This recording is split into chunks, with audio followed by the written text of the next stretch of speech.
ವೀಕ್ಷಕರೇ, ನಿತ್ಯ ವಿಶೇಷ ಚಾನಲ್ಗೆ ಸ್ವಾಗತ.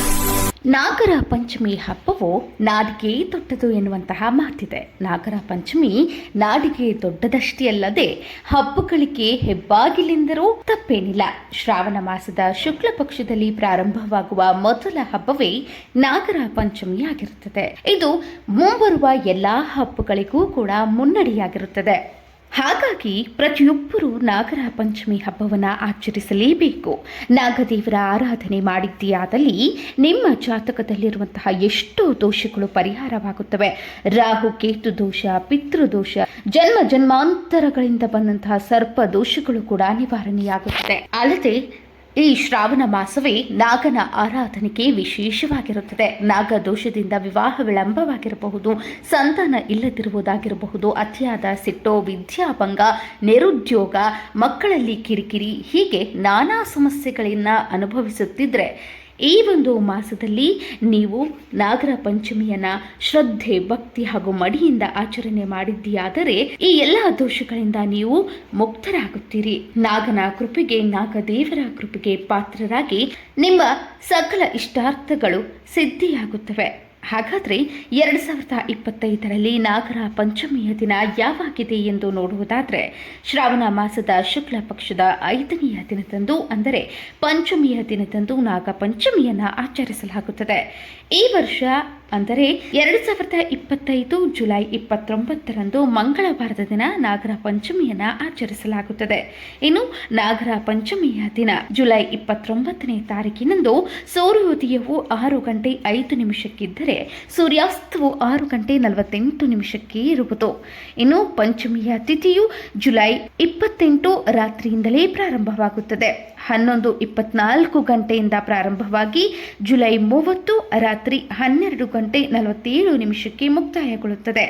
ನಾವು ಪೂಜೆ ಮಾಡುವ ಸಮಯವನ್ನು ಇಲ್ಲಿ ನೋಡುವುದಾದರೆ ಜುಲೈ 29 ಮಂಗಳವಾರ ಬೆಳಗ್ಗೆ 5 ಗಂಟೆ 41 ನಿಮಿಷದಿಂದ ಬೆಳಗ್ಗೆ 8 ಗಂಟೆ 23 ನಿಮಿಷದವರೆಗೆ ನಮಗೆ ಇಲ್ಲಿ ಒಳ್ಳೆಯ ಶುಭ ಮುಹೂರ್ತ ಸಿಗುತ್ತದೆ. ಈ ಒಂದು ಸಂದರ್ಭದಲ್ಲಿ ನೀವು ನಾಗದೇವರ ಆರಾಧನೆ, ನಾಗದೇವರ ಪೂಜೆಯನ್ನು ಮಾಡಿದ್ದೀಯಾದಲ್ಲಿ ಅತಿ ಶ್ರೇಷ್ಠವಾಗಿರುತ್ತದೆ. ಅದರ ಜೊತೆಗೆ ಶಿವಯೋಗ ಹಾಗೂ ಸಿದ್ಧಿಯೋಗವೂ ಕೂಡಿರುವುದರಿಂದ ಈ 2 ಮಹತ್ವ ಯೋಗಗಳು ಸಿದ್ಧಿಯಾಗುವುದರಿಂದ ನಾಗದೇವರ ಆರಾಧನೆಗೆ ಇದು ಅತ್ಯಂತ ಶ್ರೇಷ್ಠ ಸಮಯವೆಂದು ಪರಿಗಣಿಸಲಾಗುತ್ತದೆ. ನಾವು ನಾಗರ ಪಂಚಮಿಯನ್ನು ಆಚರಿಸುವ ಮೊದಲು ನಾಗ ಪಂಚಮಿಯನ್ನು ಏಕೆ ಆಚರಿಸಬೇಕು, ನಾಗರ ಪಂಚಮಿ ಎಂದರೆ ಏನು, ಅದರ ಹಿನ್ನೆಲೆ ಏನು, ಈ ಹಬ್ಬವನ್ನು ಆಚರಿಸುವ ಮೊದಲು ನಾಗದೇವತೆಗಳ ಹಿನ್ನೆಲೆಯನ್ನು ತಿಳಿಯುವುದು ತುಂಬಾನೇ ಮುಖ್ಯವಾಗಿರುತ್ತದೆ. ಕಶ್ಯಪ ಮಹರ್ಷಿಯ 13 ಮಂದಿ ಪತ್ನಿಯರಲ್ಲಿ ಕದ್ರು ಎಂಬಾಕೆ ಸರ್ಪಗಳ ಮಾತೆಯಾಗಿರುತ್ತಾಳೆ. ಅವರ ಮಕ್ಕಳಲ್ಲಿ ತಕ್ಷಕ ಹಾಗೂ ವಾಸುಕಿ ಪ್ರಧಾನರಾಗಿದ್ದಾರೆ. ಅನಂತ, ಮಹಾಶಯ, ಕಪಿಲ, ನಾಗ, ಕುಳಿಕ, ಸಂಕಪಾಲ, ಮಾತರ, ತಕ್ಷಕ, ವಾಸುಕಿ ಇವರು ನವನಾಗಗಳು.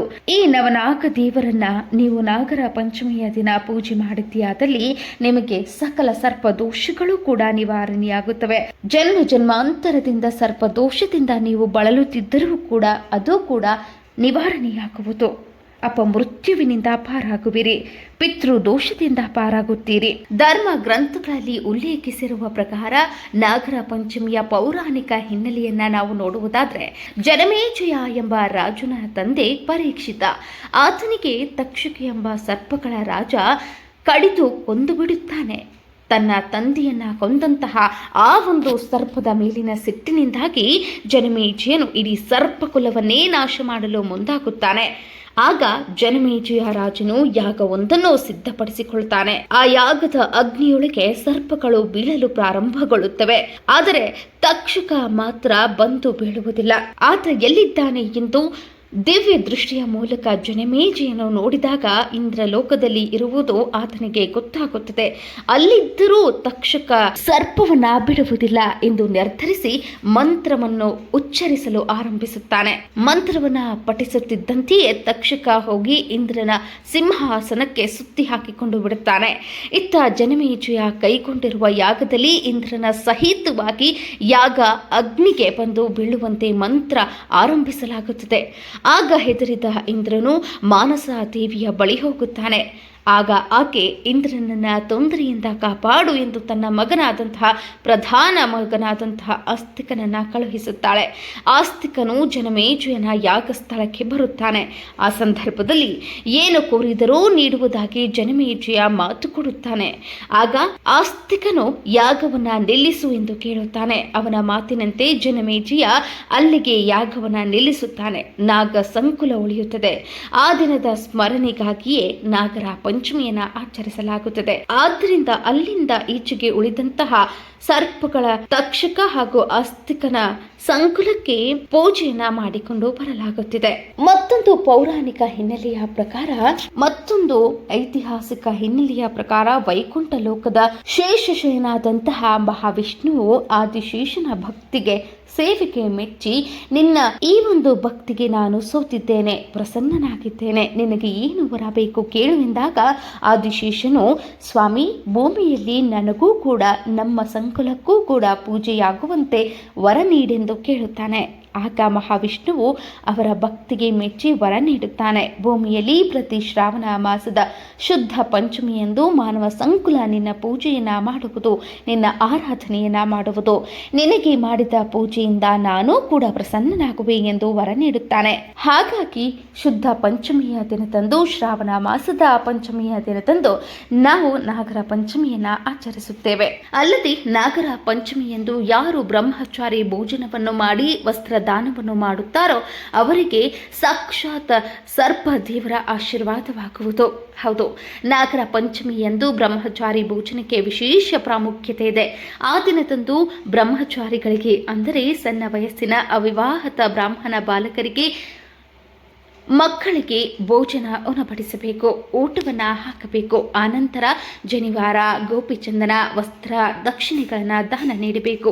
ಹೀಗೆ ಮಾಡಿದ್ದೀಯಾದಲ್ಲಿ ಜಾತಕದಲ್ಲಿ ಕಾಳಸರ್ಪದೋಷ, ಘಟಕಾಳಸರ್ಪದೋಷ ಇರುವಂತಹವರು, ಈ ಹಿಂದೆ ಹಾವನ್ನು ಹೊಡೆದಿದ್ದರೂ ಕೂಡ ಅಂತಹವರು ಕೂಡ ನಾಗನ ಆರಾಧನೆ ಮಾಡಬೇಕು. ಸರ್ಪ ಶಾಪಾತ್ ಕುಲಕ್ಷಯಂ ಎಂಬ ಮಾತಿದೆ. ನಾಗನ ಶಾಪವಿದ್ದರೆ ಮಕ್ಕಳು ಕೂಡ ಆಗುವುದಿಲ್ಲವಂತೆ, ಅಥವಾ ವಂಶದ ಅಭಿವೃದ್ಧಿಗೆ ಗಂಡು ಸಂತಾನವೂ ಕೂಡ ಆಗುವುದಿಲ್ಲ ಎಂಬ ಪ್ರತೀತಿ ಇದೆ. ಹಾಗಾಗಿ ನಾಗದೋಷ ನಿವಾರಣೆಗೆ, ಸಂತಾನ ಪ್ರಾಪ್ತಿಗಾಗಿ ಬೆಳಿಗ್ಗೆಯಿಂದಲೇ ಉಪವಾಸವಿದ್ದು ಸಾಯಂಕಾಲದ ಹೊತ್ತಿಗೆ ಉಪ್ಪಿಲ್ಲದ ಊಟವನ್ನ ಮಾಡಬೇಕು. ನಾಗರ ಕಲಿಗೆ ಪ್ರದಕ್ಷಿಣೆ ಹಾಕಿ ನಾಗದೇವರನ್ನ ಆರಾಧಿಸಿದ್ದೇ ಆದಲ್ಲಿ ಅವರಿಗೆ ಗಂಡು ಸಂತಾನವಾಗುವುದು. ಇನ್ನು ನಾಗ ಚೌತಿಯ ದಿನದಂದು ಮಹಿಳೆಯರು ನಾಗದೇವರ ಆರಾಧನೆಯನ್ನ ಯಾವ ರೀತಿ ಮಾಡಬೇಕು, ನಾಗರ ಕಲ್ಲಿಗೆ ಪೂಜೆಯನ್ನ ಯಾವ ರೀತಿ ಮಾಡಬೇಕು, ತೆನೆಯನ್ನ ಯಾವ ರೀತಿ ಎರೆಯಬೇಕು, ಯಾವ ಎಲ್ಲಾ ವಸ್ತುಗಳನ್ನ ನಾವು ನಾಗದೇವರಿಗೆ ಅರ್ಪಿಸಬೇಕು ಎನ್ನುವುದರ ಸಂಪೂರ್ಣ ಮಾಹಿತಿಯನ್ನು ಮುಂದಿನ ವಿಡಿಯೋದಲ್ಲಿ ನೀಡ್ತೀವಿ. ಅಲ್ಲಿಯವರೆಗೂ ನಮ್ಮ ಚಾನಲನ್ನು ನೋಡ್ತಾ ಇರಿ. ಅದೇ ರೀತಿ ಸಬ್ಸ್ಕ್ರೈಬ್ ಆಗಿಲ್ಲವೆಂದರೆ ನಮ್ಮ ಚಾನಲನ್ನು ಕೂಡಲೇ ಸಬ್ಸ್ಕ್ರೈಬ್ ಆಗಿ.